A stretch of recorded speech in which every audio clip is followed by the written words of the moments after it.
একজন হত্যা হবে কেন? চেয়ারে বসা নিয়ে আপনি কেন হত্যা করবেন? আপনাকে এই ক্ষমতা দিল কে? লোকাল ইউনো সাহেব অনুষ্ঠান আয়োজন করলেন। সেই অনুষ্ঠানে যে আমি সামনের সিটে আগে গেলাম, আমি বসে আছি, আমাকে তুলে দিতে হবে কেন? সো ভারত অলরেডি ডিক্লেয়ার দিচ্ছে যে বিএনপি ক্ষমতায় আসতেছে। আপনি সম্প্রতি একটা অনুষ্ঠানে ভোট ইঞ্জিনিয়ারিং নিয়ে শঙ্কা প্রকাশ করেছেন এবং বিভিন্ন রকম ইঞ্জিনিয়ারিং রিগিংয়ের উদাহরণ সেখানে টেনেছেন এবং দেখলাম যে আপনি দুইটা বাটি নিয়ে এসে সেখানে বুঝিয়ে দিচ্ছেন যে যদি এটা কেউ ভরে দেয় আমার অগোচরে, তাহলে আমি কিভাবে বুঝবো? আপনার ইলেকশন ইঞ্জিনিয়ারিং নিয়ে এত শঙ্কার কারণ কি? মানে কিভাবে আপনি এই কনফিউশনটা আপনার মধ্যে আসলো? যদি এর সাথে যুক্ত করে রাখি, বিএনপির অনেকেই মনে করেন যে এই এখন প্রশাসনে যারা আছে, এখন পুলিশে যারা আছে, তারা অনেকেই জামায়াতের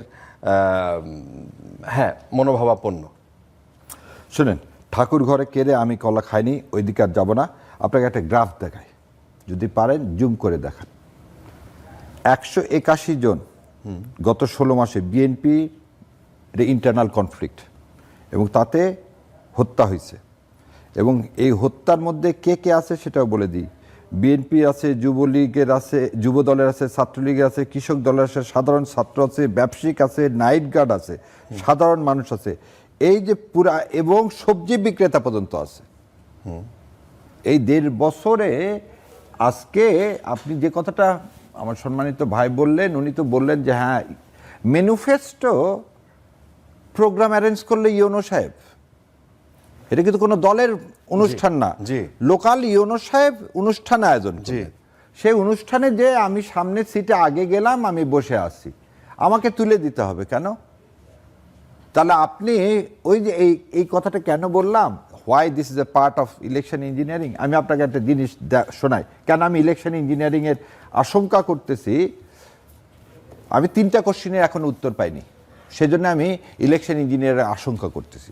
সেই 3টা প্রশ্নের উত্তর হচ্ছে, ভারত কেন বারবার বলতেছে বিএনপির সাথে, বলতেছে না কিন্তু বাংলাদেশে একটা নির্বাচন হলে নির্বাচিত দল যেই আসুক তার সাথে আমি কাজ করতে স্বাচ্ছন্দ্য বোধ করব, সেটা না বলে তারা বলতেছে বিএনপি ক্ষমতায় আসবে এবং বিএনপির সাথে ভারত কাজ করতে স্বাচ্ছন্দ্য বোধ করবে। সো ভারত অলরেডি ডিক্লেয়ার দিচ্ছে যে বিএনপি ক্ষমতায় আসতেছে।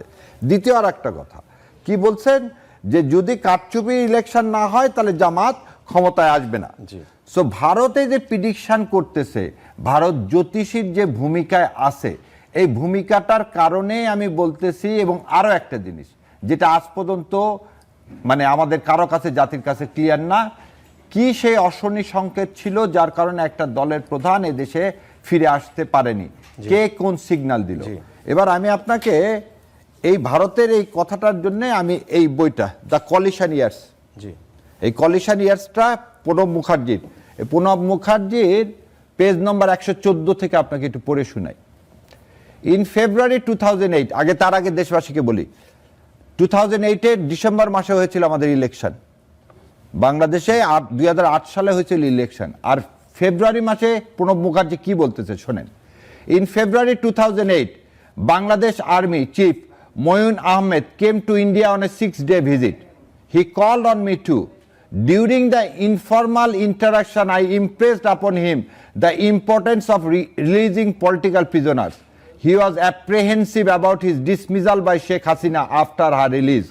But I took personal responsibility and assured the general of his survival after Hasina returned to power. অনেকে বলে যে আমি নাকি বই থেকে অল্প একটু পড়ি, বাকিটুকু পড়ি না, সেজন্য আপনাকে বই দিয়ে দিলাম।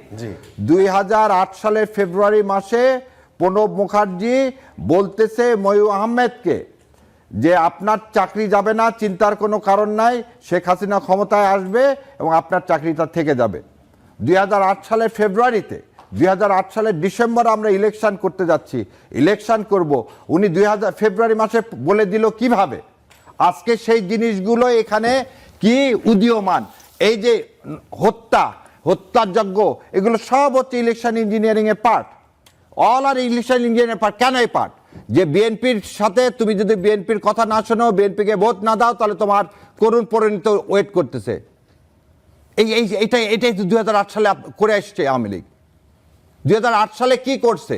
2008 সালে এই জনাব তারেক রহমানকে মারছে, মৃত্যু মুখে পতিত করছে, কোকোকে মৃত্যু মুখে পতিত করছে, করে পুরা ভোটারকে দেখাইছে যে বিএনপির এই করুণ অবস্থা, তুমি যদি বিএনপির পক্ষে ভোট দাও তোমারও এই করুণ অবস্থা হবে। আজকে কি বিএনপি সেই সিগন্যাল দিতে চায় বাংলাদেশ জামাত ইসলামকে? তো বড় ভুল হবে, তাহলে বড় ভুল হবে। 2006 সালে মানে 111 থেকে যদি শিক্ষা না নিয়ে আর একটা 111 চিন্তা করে থাকেন, এবং এরকম আর যারা বলতেছেন একজন দুইজন না, প্রতিটা মানুষের প্রাণের মূল্য আছে। আপনি যে প্রাণ তৈরি করতে পারেন না, আপনি সেই প্রাণকে বলতে পারেন না মাত্র 3 জন হত্যা হয়েছে, 10 জন হত্যা হয়নি। আর সেজন্যই তো জুলাই বিপ্লব হয়েছে। একজন হত্যা হবে কেন? চেয়ারে বসা নিয়ে আপনি কেন হত্যা করবেন? আপনাকে এই ক্ষমতা দিল কে? ও, আপনি তাহলে এই ত্রাসের রাজত্ব করে জিততে চান, সে আশা পূরণ হবে না ইনশাল্লাহ। আর এই যে ভারতের যে আগের মতো ভবিষ্যৎবাণী, ভারত আপনাকে আবার ক্ষমতায় বসাবে, সে আশাও পূরণ হবে না ইনশাল্লাহ। তাতে যাই হবে তাই এই দেশের জনগণ ফেস করবে।